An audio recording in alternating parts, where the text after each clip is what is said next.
I'm Robert Lawrence Kuhn, and here's what I'm watching. Rural vitalization in China, with highest national priority, and how new mechanisms are needed to make it work.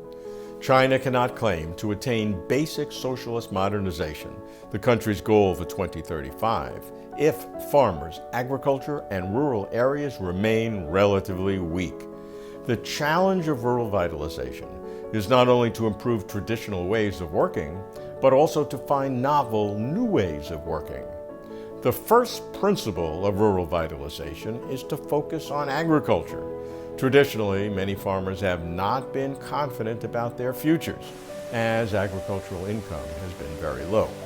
For China to attain common prosperity, fresh thinking in agricultural economics is essential.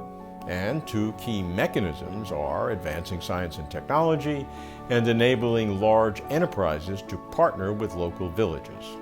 Successful collaborations between rural villages and commercial enterprises leverage village resources and workers and utilize enterprise technology and critical mass.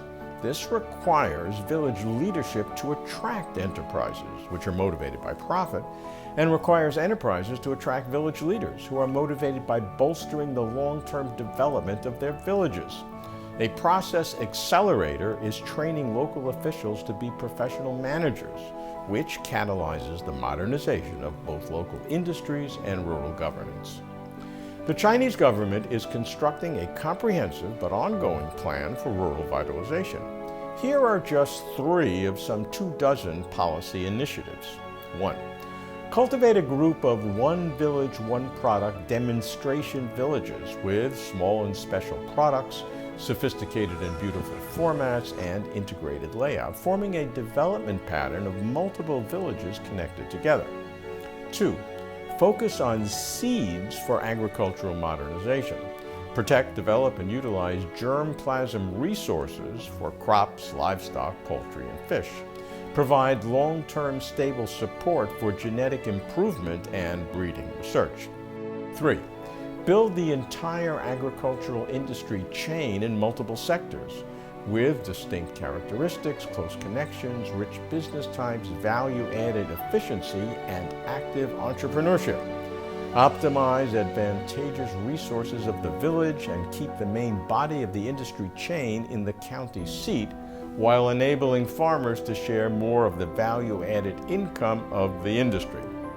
Another mechanism for rural vitalization is non-farming township and village enterprises, which had flourished in the early years of reform, employing at its peak some dozens of millions of laborers. But when reform in cities attracted workers to migrate for higher pay, many rural enterprises collapsed.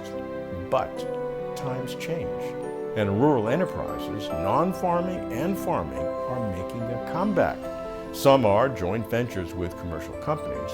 Others are independent, empowered by e-commerce and astonishing logistics, such that any enterprise in China, rural no less than urban, can e-market and deliver products rapidly to anywhere in China.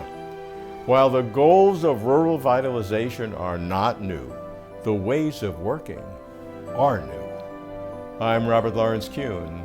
I'm keeping watch.